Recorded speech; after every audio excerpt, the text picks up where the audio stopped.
So hello everybody, thank you for being here in addition to the free food. So I'm French, I'm coming from a French university, and I'm a professor there on information system for collaborative situation. And I will talk about the way we defined an artificial intelligence framework, mainly to work on crisis management. So I will really focus on crisis management. I will start by presenting the AI framework, so it's a little bit abstract maybe, but do not hesitate to ask if you have any question. And then I will show you how we can be applied to crisis management, and I will show you a demo of the system that we've built on top of this framework. So everything is about work that we've done in the past in France. Okay, it's not the work that we are doing right now at Georgia Tech with Benoît Montreuil at the Physical Internet Lab. So let me take you with me in my world. So it's crisis management as the center of this work. So first thing, who attended the presentation, the speech by Leon McGuinness last week? So okay, so he started with a question about what is it being smart, remember? And I will try to echo this question and talk a little bit about intelligence. I'm not that comfortable with the word intelligence because it has several meanings. Sometimes it's about information, sometimes it's about being smart. But I will focus on the smart part of intelligence. So there are a lot of definitions of what it is being smart, what it is being intelligent, what is intelligence. And what we have done, we have tried to find the principal component, the common part of intelligence. And basically there are four main things. You can see here four main colors. Hopefully you can see the colors, but there are four main parts, four main, let's say, principal components. And this part the first one is perception. To be smart, you need to be able to collect signals from the outside, from your environment, for the situation you're facing. And it's based on this perception that you will do something. But the first component is about perception. The second one is about interpretation. The way you connect the signal that you have gathered with concepts, with ideas, with the past, with what you know, what you've already faced, and so on. So it's about contextualization of the signals that you have received first. The third one is about exploitation. What would you do about these signals that you have contextualized with regards to your objectives? It's the way you will use these interpreted signals with regards to your objective. That is basically about decision. And the last one is about knowledge. Knowledge in terms of things that you already know, abstract concept, case that you have been facing already, and the way the knowledge can help you to have a better exploitation or better interpretation, and the way interpretation or exploitation can feed your knowledge. So that's basically the four main concepts that somehow emerge from the definitions of intelligence in the literature. So we have a kind of definition that we use, which is saying that intelligence is the ability to use your senses to understand any situation in order to enact according to your objectives with regards to your knowledge. And this is it's just another definition. I don't claim it's that definition, but it's another definition. But the thing is that we use it to define a framework, to visualize it. And we say, okay, there is data level. And it's very important, the data level. It's close to the signal, to the idea of perception. Then there is the information level. That's the level where the data is interpreted with regards to your knowledge, your concepts, your experience, and the context. And finally, there is the decision layer. The decision layer is the level where you will exploit your information. You will do something. And in parallel to all of these, there is knowledge. Knowledge that you will use. And basically, this definition means that intelligence is about climbing this level, perception to collect data, interpretation to transform the data into information, exploitation to transform information into decision support, with regards to knowledge that will help you for good perception, knowledge will help you for good interpretation, knowledge will help you for good exploitation, and knowledge will benefit from this process as well. So this is this abstract framework, this graphical framework, try to use to perform an artificial intelligence framework. So this was about intelligence. What about now artificial intelligence?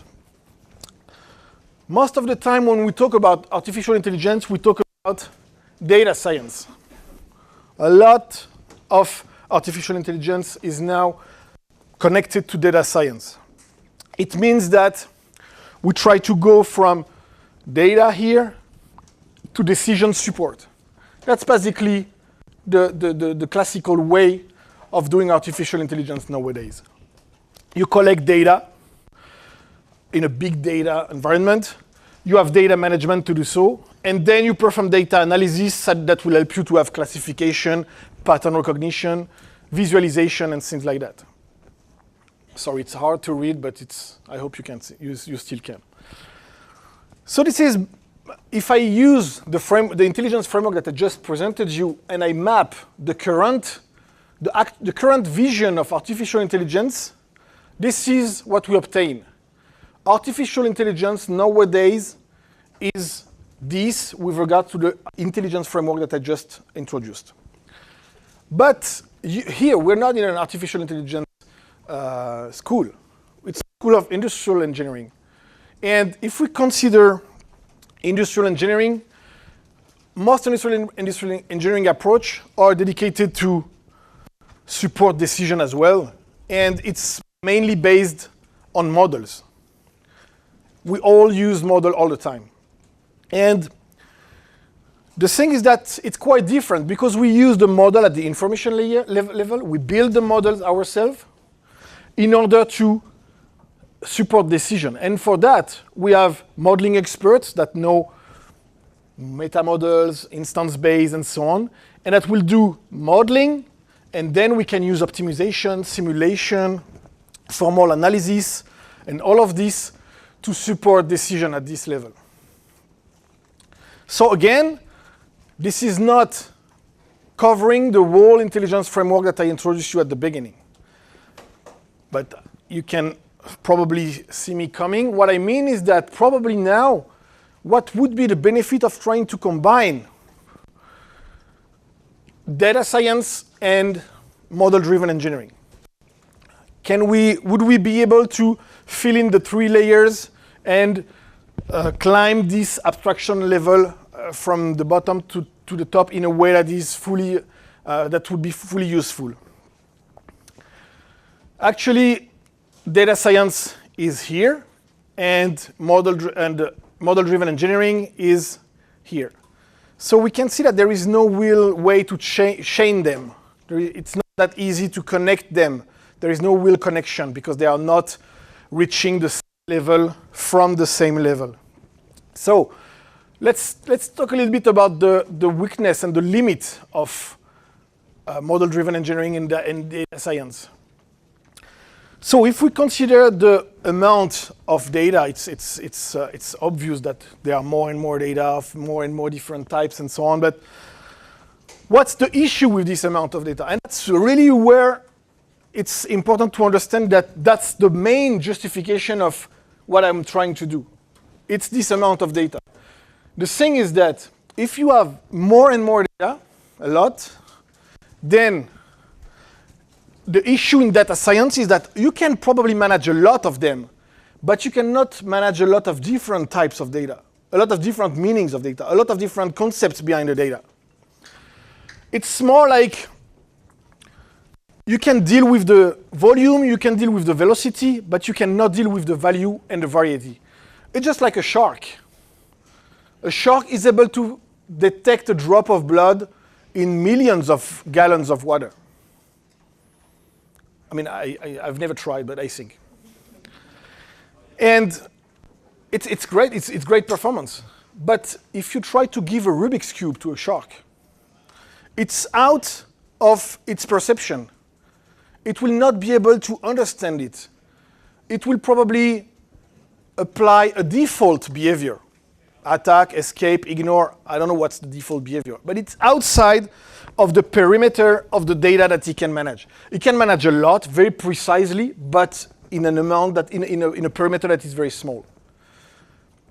If you consider, on the other end, if you consider model-driven engineering, the issue is more about the size, the volume, the velocity of data. It's more like a baby.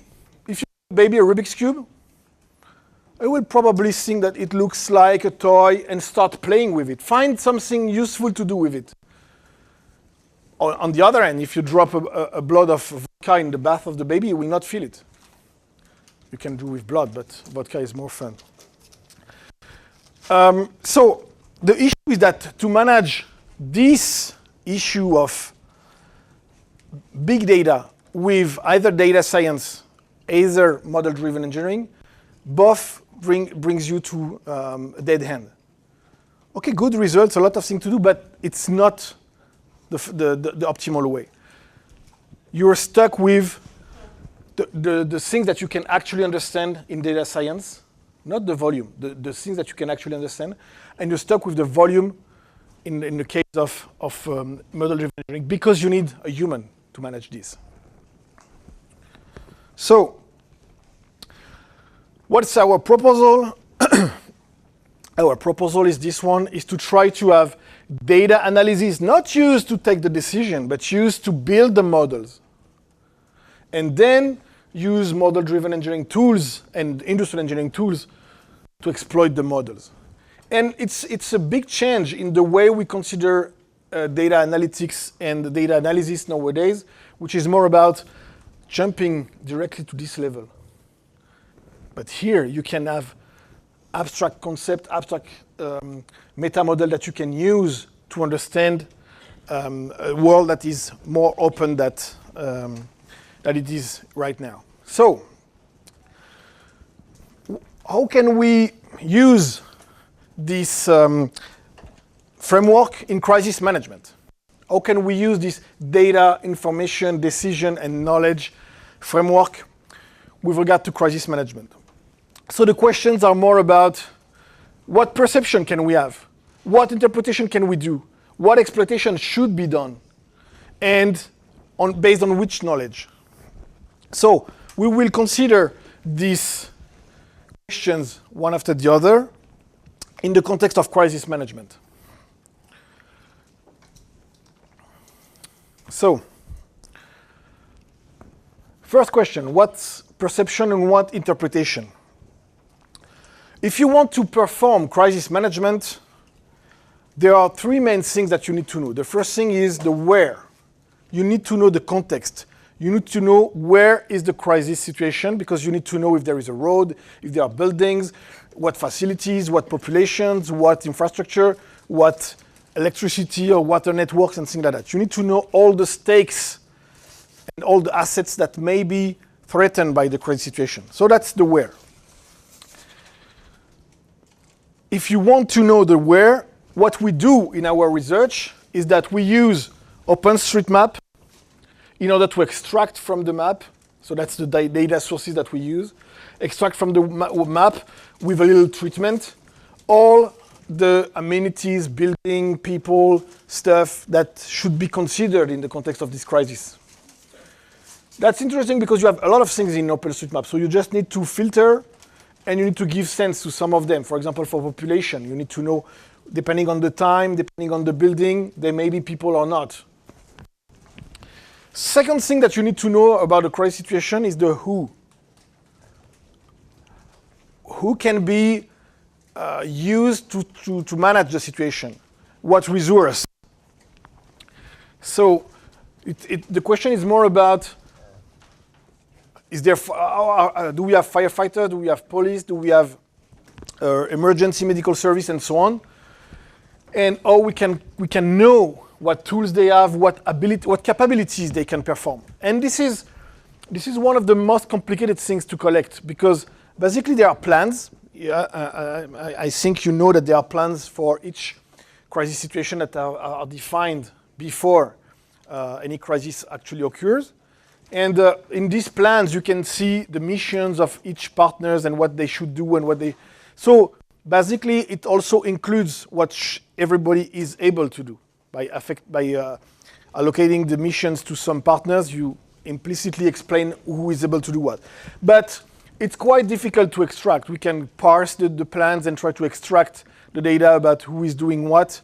But that's why I said plans and interviews. That's the place where we still have to consider the human as an input.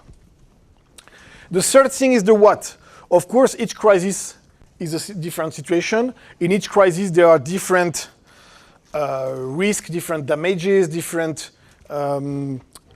assets to deal with, and so on. So for this one, we need to take care of sensors, open data, social network, and all of this to try to collect the data and try to interpret the data to understand what are the objectives that we should try to reach. This part is the more interesting, the most interesting. It's how can we understand from the raw data coming what are the risks, damages, and finally objectives that we need to take care about. So this is the three main data flow that we try to manage. So that's where we try to go from the data layer to the information layer, and that's where we perform the interpretation. Here we have rule-based systems and machine learning-based systems that are trying to understand the data coming from mainly this part, and not this part is just about rules, but this part is about rules and machine learning to try to instantiate the concept of risk, of damage, of objectives, of victims, and so on, that are the things that we will have to deal with. So that's the way we climb from data to information. For the rest of the approach, what we do is that we use planning and optimization algorithm, model transformation algorithm, and the data and the knowledge base that we have built years after year in order to build the collaborative response. And the collaborative response is a business process model. That's just a bunch of tasks saying you should do that, you should do that. It's a functional response. That's the answer to the face situation. And that's the way we go from information to decision using knowledge. That's the exploitation approach. That's the way we perform exploitation between information and decision. So what do we have in this knowledge base? Just to give you a short vision of what is embedded in this knowledge base. Our knowledge base is based on a Metamodel. Okay, I don't want you to read it. It's not the point. It's just I just want to show you the way it's organized, the way it's structured, and what it contains. So we have what we call the core Metamodel. The core Metamodel contains concepts and relations between the concepts that describe any kind of collaborative situation. Any kind of collaborative situation as partners with capabilities. They try to reach objectives together. They try to perform activities, following procedures, using input, and so on and so on. That's a generic collaborative situation. But the interesting thing is that based on this core Metamodel that describes concept, we can expand it depending on domains, just as we do for us to learn. When you have concepts and you try to refine them, when you try to learn more and more in a domain. For example, in crisis management here, you have 4 packages around it. The first one is about, oh, sorry, I forgot to mention that the core is structured with context concept, objective concept, partners concept, and behavior concept. So if I move to the surrounding layers, you have, for crisis management, you have here the context on the upper part, where you have more precise concept. For example, the network is very important in crisis management. The buildings are very important in crisis management. So we have this concept that inherits from the environment component here. Same thing here for partners. Here we have partners here, somewhere here. But here we have partners that are more precise. For example, in crisis management, it's very important to know if a partner is on site or if he's remotely working, because that's not the same. You don't have the same issue with both these partners. So we have actors on site, actors not on site. Same thing for the objectives. Objectives should be more, in crisis management, objective is more about fixing damages and preventing risk. That's it. That's always it. You have no other kind of objectives. So by defining this inheriting concept, you increase and you improve the size of the concepts that the system actually understands, and that it will be able to instantiate based on the received data. So what do we do then with this process that we deduce? And I will show you in the demo. Because it's not only about collecting data, creating a model of the situation based on this data, and then exploiting this model to create a collaborative process. It's not only that, because crisis situation is unstable completely.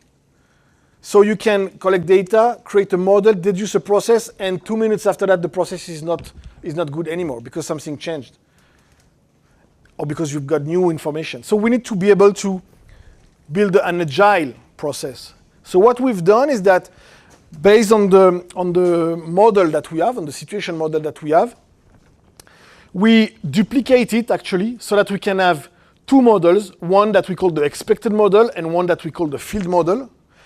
And along the crisis management, both of them will be updated by different sources.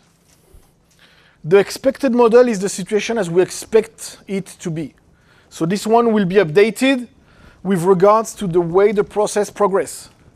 After each activity, we will say, okay, if this activity is done, then we believe that the objective of this activity has been achieved. On the other end, the field model is the real situation. So we'll keep on collecting data coming from the field, and this data will update the field model. And there may be a difference. So all along the crisis management, we will have both these models having their own life, updated by different sources, and we will constantly assess the distance between both these models to check if there is a difference between the models. And if there is a disruption, then we know that it means that what happens on the field is actually too far from what should theoretically happen. It's just like you, students, when someone tells you, okay, you have 1 week to write a 20-page report, you said, okay, 1 week, 7 days, 20 pages, 3 pages a day, I'm good. But after 3 days, when you have just written 4 pages, you have a distance between the expected situation of 12 pages and the actual situation of 3 pages. So you need to adapt. You need to change your rule that was 3 pages a day, because that will not work. So that's exactly the same thing. Here we say, the difference is too big. So we should change the process. So what do? We use the field model as an input to our optimization and deduction algorithm so that we can build a new one. And we start it again. So I will show you that in a demo. So basically, what's the framework what's the way we instantiate the artificial intelligence framework that I showed you in crisis management? I told you that we have to climb the data, information, and decision layers. We also have to deal with the life cycle of crisis management, which is design, enact, and maintain. And so what we've done, we've been through by here collecting data in order to infer a situation model, in order to deduce a collaborative process that can be validated, that can be computerized, that is then orchestrated in order to be monitored, make the update of both models, and in order to detect if there is a disruption. That's basically the cycle that we follow according to the artificial intelligence framework that I presented you and the life cycle of crisis management with regards to these 3 layers and the use of knowledge. In the knowledge part, that's the metamodel that I show you that is in this knowledge part. And it's used to climb from here to here and then from here to here. So what I will show you now on the demo is the suite of tools that we have developed to support this approach.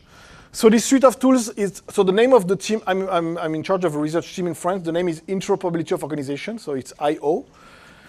And so each tool start with I/O. So we have the tools that we have. So the tool is Rio Suite. So I/O again. So the first tool is Yoda. It's the design assistant. No related. We have Iowa. It's the workflow assistant. So this one is dedicated to build the model. This one is dedicated to run the workflow. Then we have Yota, the tracking assistant in charge of monitoring the situation. We also have Yoga. It's the governance assistant that manages the knowledge. Then we have YoPlay. YoPlay is the user interface. It's the geographical information system that you use to monitor and to follow the situation. And then we have Yosemite, it's the simulation environment that will stimulate the whole system, because there is no crisis every day, of course, fortunately, at least not yet. So we need fake data to stimulate and to simulate crisis situations, so that the whole suite can be tested. There are other tools than this one. For example, Raphael here is working on another one. The name is what? Yosepe. So we have a lot of other tools part of this same suite, but the one for crisis management are this one. So let me show you a demo.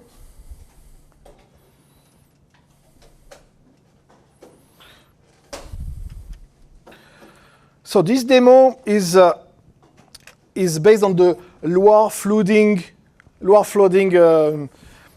scenario. The Loire flooding is one of the three most dangerous crises in France. It's just like your big one in the US or that kind of thing. We have two big rivers that are dangerous, the Seine in Paris and the Loire River that cross the whole country. And so the Loire flooding is one of the most feared crises. So here we have a lot of different use cases in the tool. So let's start with the Loire flooding. So we have different tools, but we don't mind yet. So we are in Yoda, in the design assistant, and we will see different models. Let's start with the context model. The context model will be empty now because we did not start the fake crisis, but I will just show you the environment. So this is an environment where you can have different, you can see it as a map or as a model, and then you can have different types of concept that we will gather from. It's made by interviews. So this one is a very simple one where you can see here you have partners. That's the concept of partners. There are capabilities here. They could be also the resources that are used to perform this capability by these partners. And there can be also connection between capabilities. For example, if you want to do this one, then you need to do this one first. Or if you want to do this one, you cannot have this one at the same time. That's the kind of relationship of prerequisite, post-requisite, or forbidden relationship that we can have between capabilities.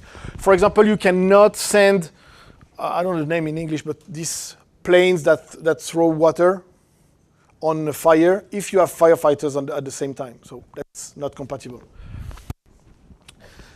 And so that's the second model, the partner model. So it's, as I told you, it's made through interviews. And the third one is about objective. It's the most interesting one. So for this one, so far it's empty because it will be collected when we will start the crisis. What the knowledge base look like? I told you that we have this knowledge base, so it's this graph database where we have concepts and instance of the situation model that are connected with existing concept or existing instance. It's more about connecting existing instances with new instances. So now we will show you, so this is the YoPlay, this is the map. We can focus wherever we want. And if I want to model the context, the place where we have an incident, then I can use, that's what I'm doing here. I'm using OpenStreetMap, and it will gather and dig in the layer so that we can have all these small symbols that appear, that are symbols that are relevant to my situation. So that's the way I can collect information about the situation. Now let's start the simulation. So let's start the fake crisis. So here I have the white curves represent the water level and the water flow, I think, from the data that we've been collected from the, it's data collected from the French Ministry of Ecology, from the Flooding Prevision Service. And they made some scenario, and that's, we've transformed this scenario into data. And so we have this data, and we have fake, here we have one fake sensor that is in charge of sending this fake data to our system so that we actually see that there is a crisis. And we will be able to see the way it evolves with colors and the way where we are. And what is interesting and what I missed, sorry, is that as soon as it will go over the threshold, yes, now, as soon as it's gone over some threshold or some acceleration, or some rules have been activated. In that case, it's rule-based.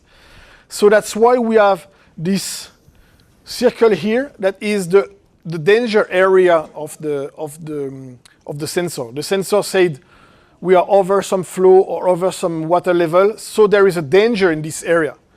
And if there is danger in this area, we need to identify what are the stakes from the previous model that are actually in this area, so that we can say, are they impacted or not? So is there a risk? So that's exactly what appeared here. We have this area. One weak point that I want to say is that it shouldn't be a circle. It should be depending on the topology of the area. But we are not that clever yet. So we just put a circle where there is a danger, and everything that is in the area of the circle is impacted. So we have all the instances of concept that has been retrieved from OpenStreetMap are now, that are in this area, create risks. So we have all these risks that appeared. And in our model now we have all these risks that are the results of these data flows at this point.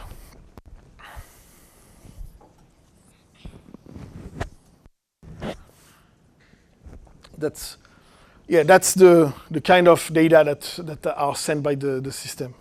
So now, what do we have? We have the model of partners and their capabilities with their relationship. We have the model of context with buildings, road, and things like that has been extracted from OpenStreetMap. And we have all the risks and facts that has been associated with objectives. Each risk is associated with one objective of preventing it. If there were damage already, there is no damage yet because it's just the beginning, then we would have also objectives associated with these damages.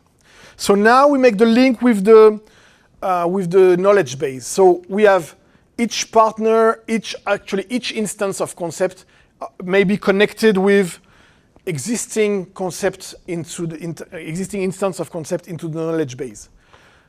What is complicated? We had several PhD just working on this part, because you need to have semantic and syntactic algorithm that say, this new instance based on the name looks like this one, and based on ontologies, not based on the name, but also based on the embedded concept, we try to suggest connections, and then we have to validate it or not. But the interesting thing is that if you say, okay, I have this risk connected close to this one, actually they're never close to one, they're close to a lot. But close to this one. And then we have this objective close to this one. And we have here, behind that, we have a capability that is close to this one, managed by this actor that is close to this one. Then we may suggest that to succeed in that objective, we could use this capability. Of course, it's not a one-one connection. It's more complicated than that. It's an NM connection. That means that to reach several objectives, you may have to reach several capabilities, to use several capabilities. But it's the base of the reconciliation algorithm that we have. So now we will use the deduction process, the deduction algorithm. We have, as you can see, we have 4 deduction algorithms. What does a deduction algorithm? Deduction algorithm has the model of context, the model of partners, the model of objectives. All of these models are connected to the knowledge base. And what he tried to do, he tried to find which capabilities should be performed and in which order, depending on priorities, depending on actors. One actor cannot do several things at the same time, depending on the input, output, and so on. And here we have 4. One strategy that is more for road freight transport, 2 for supply chain, and 1 for crisis. They are basically different because some are more on efficiency, some are more on effectiveness, some are more on using or not resource, and so on. So in that case, we will use the crisis one. But it can be interesting, and we do that sometime, to check what's the different results using different strategy. So we will use this one. And then we will have to manage the priority, because of course the system cannot know if it's more important to take care of the injured people or if it's more important to fix the road. So we have to classify, to rank the objectives. At least the first ones. We need to take the 3 or 4 first one and rank them. That's what we will do now. We rank them, we slide them in a good position. And then we run the deduction algorithm, and we get that kind of process models where you have tasks, and we will run it. We will orchestrate it. So now we are in the orchestration engine. So we deploy the process. That's a mandatory step, and we can run it and supervise it. So let's run it. So you see that we are in Iowa. Now we're in yoga because we will govern it. So we have different parts. Here we have the to-do list of actors that will be informed about the tasks. So once this task is activated, then the partner will receive a message on his own interface, even if it's presented here now. But you can see it's yoga for the partner, it's Iowa for this, and here it's Yota for the tracking. We put 3 different tools on the same screen. So here you will have the to-do list. If you accept the task and if you do the task, then the process will progress. And at the same time, we will keep on monitoring the expected model and the field model. Remember the 2 models, just like you report 20 days and so on, 20 page. So let's start it. So I have a task.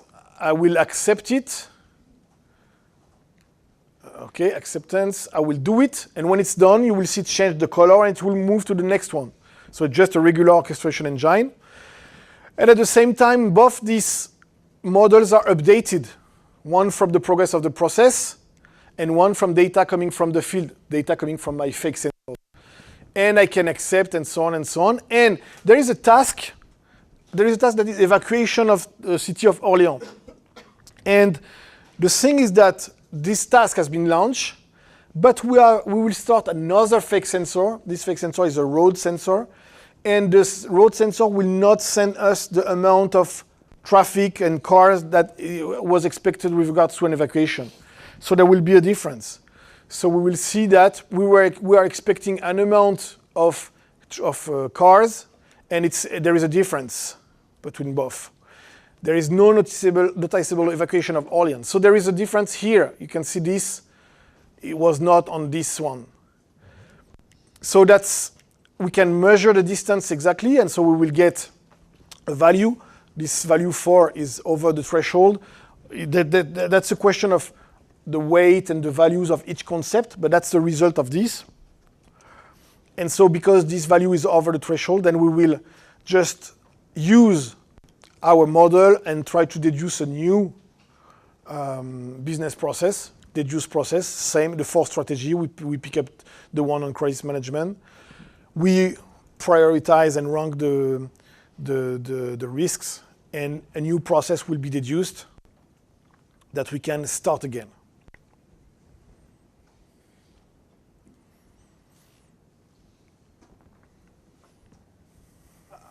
I will go to my conclusion now. Before doing my conclusion, I just want to say a few words about what we are doing now with Prof. Benoît Montreuil during the last months. We're trying to use the exact same framework with data, information, knowledge, decision, and so on, but in a different way, in a different world. We're trying to, and some of you have explained that already in the lecture, but we're trying to collect the data about organizations in order to understand to what characteristic of the world is susceptible, so that we can infer risks and opportunities in the organization. And the idea, where the idea is fun, is that we try to infer these risks and opportunities as forces, as mechanic forces that would push the system in one or another direction in the framework of its KPI. Some forces may increase some of your KPIs, decrease some other, and that's finally considering risks and opportunities as vectors. And some are actual, because that's an actual forces that is on your system. Some are potential. It's a force that may or may not occur, depending on your choice, depending on what happens. Some you can choose, some you cannot. But the interesting thing is that if we are able to collect this data, to create this model at the information level where we have the forces, then at the decision level we can say, okay, if we want to reach that area of our KPI framework, maybe we should use these forces, that this one are the good one to reach that point. It's not maybe obvious, but instead of trying absolutely to go straight forward to the objectives, maybe using forces that will make us having another trajectory is clever. Even more, we can say, okay, we absolutely want to go there, but we did not realize that it would be so easy to go there. It's not the same objective, but it's really objectives that are far more achievable regarding the forces that we have right now. And so that's, again, the same framework of artificial intelligence with data, information, decision, but instantiated in another domain.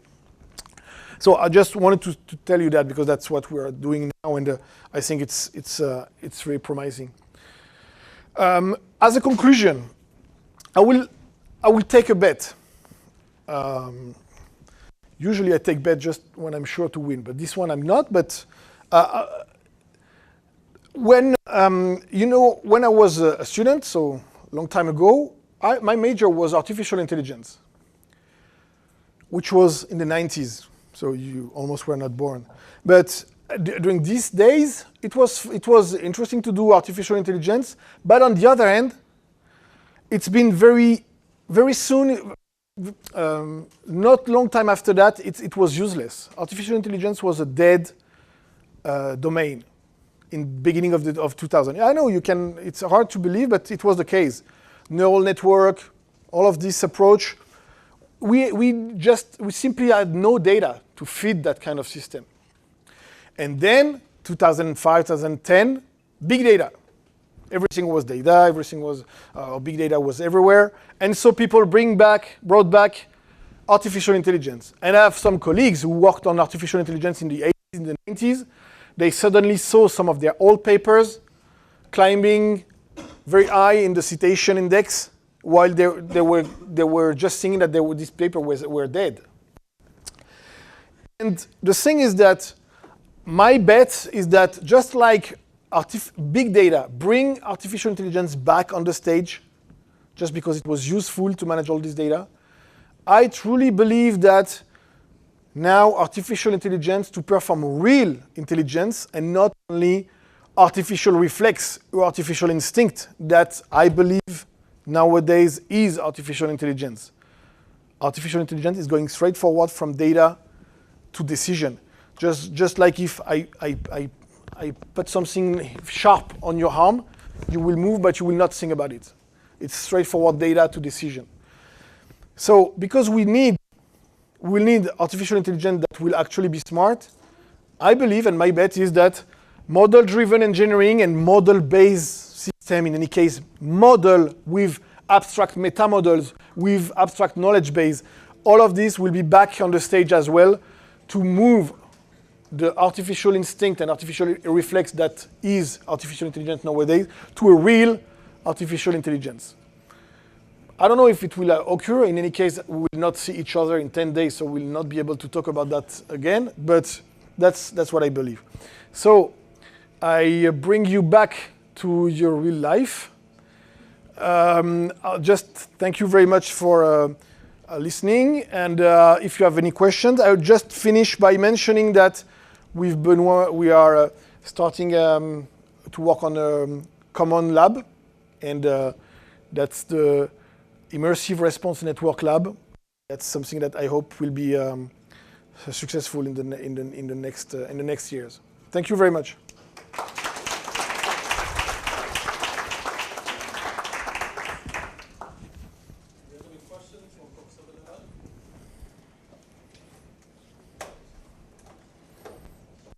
Yes. So, the tool that you demoed is it meant specifically for like natural disasters, or could it be used for like say a healthcare pandemic or a terrorist bombing or something like that?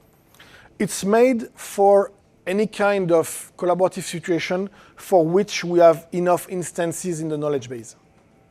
The condition is the knowledge base, and partially some rules, because we may need some of the deduction rules that may not be generic enough depending on the domain. So if you are in a domain that is completely unknown from the system, that means that nor the metamodel and the layers nor the knowledge base are have with regards to this domain, then it will not work.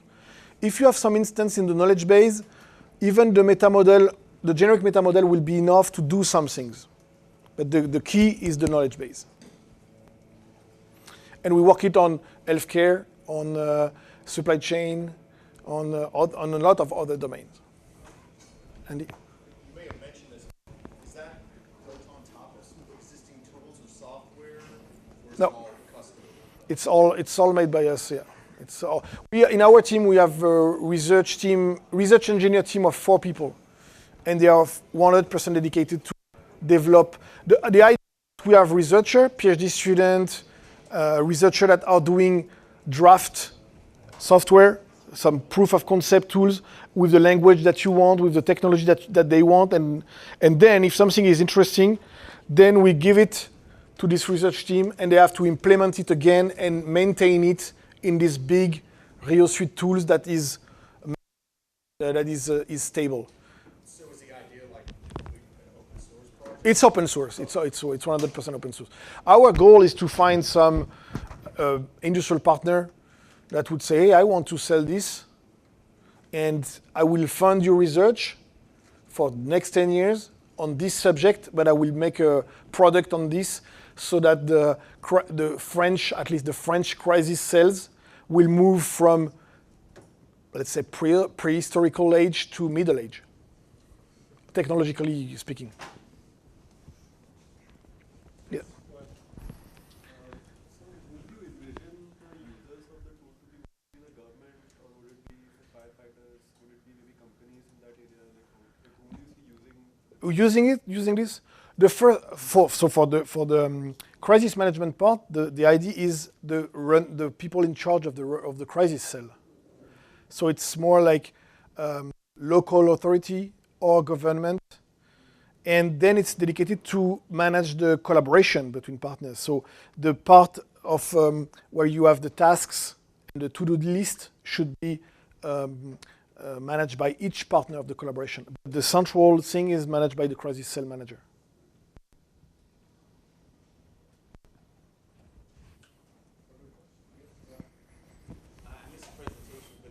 Oh. Like the response from, like I said, the private sector, but also like municipalities. So I'm pretty sure that they might feel somewhat semi-threatened by what you're doing, and I think it's a fantastic thing that you're doing. Can you talk about how? You mean the acceptance and that kind of? How have you been dealing with like the governments and private sector? Like how is the real exchanges in? Because it sounds like a fantastic idea, but like Esri, from what I've heard, they're not very helpful. Yeah. That's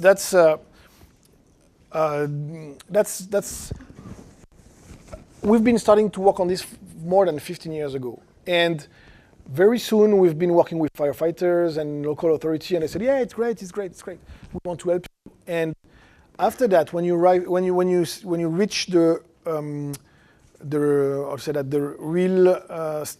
real responders, then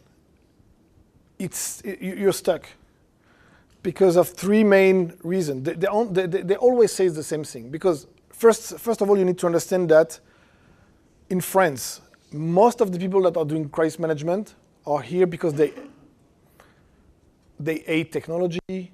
They want to feel useful. They are very proud of testosterone and things like that. And there is a crisis time. Yeah, it's my time now. I can do things. Leave me alone. I will manage it. I'm a firefighter. And so most of the time you have they give you three main arguments. The first one is, I don't want computer to take decision instead of me, which is, from my point of view, stupid because it doesn't take decision. It's just like ask a big plane pilot to pilot with no computer. That would be fun. Not a long time, but that would be. Second argument is, what if it breaks? Or what if there is any bug? Same, it's stupid. It's just like if the firefighters in the 20th century said, no, I don't want to take trucks. I will keep my horses. They never break. And the third one is, we need to learn. And we don't have time because crisis management, I want to be efficient immediately. And I don't want to say, how does it work? Or it's not like if I'm stuck on Excel or something like that. I'm stuck on something that includes life. Same thing. There is no way to understand this. So what it shows is that these three main arguments, and that's the only argument that I always have, these three main arguments are just the proof that these guys are afraid of the change because they have no real argument. So to answer concretely your question, most of the time the decision maker, they like that. They said, I want this. Well, I want this in my crisis cell because they understand that the crisis cell are so poor technologically. It's a mess. They have nothing. They just have a beamer. They show you Google map. And they say, it's here. That's it. And sometimes an Excel sheet so that they can notice what everybody has done. And that's it. It's as well here in the US. So they know that it's bad. So the decision maker, they want to change, but the operation they don't want to change. And the thing is that the industry is just waiting for that and saying, okay, once they will be ready to buy something, we will jump on it. But someday there will be the Loire flooding or the Seine flooding in France. There will be a big mess with a lot of damages. And after that, they will say, okay, now we need to give several millions of euros to buy a new thing. And somebody will jump on it with no research, no real product. That's my another bet. Did I answer the question? Thank you. That's a very interesting question. That's why also we are working on a lot of our research projects are not only technology. We always have social scientists working with us. And most of the time they work on the acceptance and the way we can run exercise after exercise and improve and climb the learning curve of people so that they can agree on and like this kind of product. What about practices like virtual practices? Can this be exploited to improve acceptance? Because I agree that when it's stressful, everything is in fire or flooding, and they're not ready to learn there. But like I was in Arizona, and they have ASU, and they have this virtual theater that they use for such purposes. So I think that the more you can get them in situations where they learn to grasp it, the better chances. Yeah, that's a very good point because in France we have a lot of exercise to do, just like in the United States as well. So you have to do exercise if there is if you have a sensitive industrial site or if you have any big university. There are exercises that should be performed so that you can train and practice. The thing is that it's difficult to have practice every day, every month with everybody. So virtualization, just like Bruno mentioned, using virtual reality can be a way to improve not only the quantity of exercise, but also the quality and with connection to the new usage. Because you can say, okay, let's make this exercise with these tools. And people say, well, let's do it again with another tool. And let's get the feedback from the data of the virtualization about the tool. You will see that where people are stuck, it's this place. And you can have a very good, we hope that you can have a very good improvement of the acceptance if you practice it virtually, just like pilots have virtual training. You can do that as well. Yeah, thank you. Describing ways to respond to a problem. What about preventing the problem in the first place? Yeah, I did not mention that at all, but crisis management is about prevention, preparation, response, and recovery. That's the 4 usual steps. And prevention is really a lot about risk management. It's really a lot about risk identification and working on the risk before they actually occur. So if you want to work on the risk, you have several options. Either you remove the stakes or you protect the stakes, the one that is impacted by the risk. Either you try to prevent the triggering event to actually occur. Either you try to remove the danger. Because that's this triangle: danger, event, stakes. And if you have these 3 then you can have so our tools are not considering prevention at all. That's another part of our team that is working on prevention. But what we are doing on risk identification and trying to, as I said, with forces, it's really about prevention. It's really about these three components that we can deal with: the danger, the stakes, and the event, and trying to see on which you can act. Because that triangle is very interesting, because once you identify the triangle, what is the danger, what is the stake, what is the event, then it's often very interesting to see on which one you can act the faster, the more efficient, the more sustainably, and so on and so on. So I can just give you that answer, but the real answer to your question is no, this tool is not connected with prevention at all. Thank you. Couldn't it, for example, identify the weaknesses when you run it? So you run it and you hit a point where I can't get over this problem, or this is the one, and then go back in terms of prevention and say, fix that first. Oh, we do that. We have these days we have 2 PhDs working on anticipation, and the objective is close to what you said. I mentioned the two models, the expected model and the field model, and the way we monitor them in real time. But what we are trying to do now is we're trying to project them in the future, so that we can say, okay, there is no disruption for now, but if we just keep the exact same process, the exact same condition, then we don't know yet, but there will be a disruption in the future, just by projecting the model in the future. And also we can include some specific event. What if it rains? What if this reinforcement never come?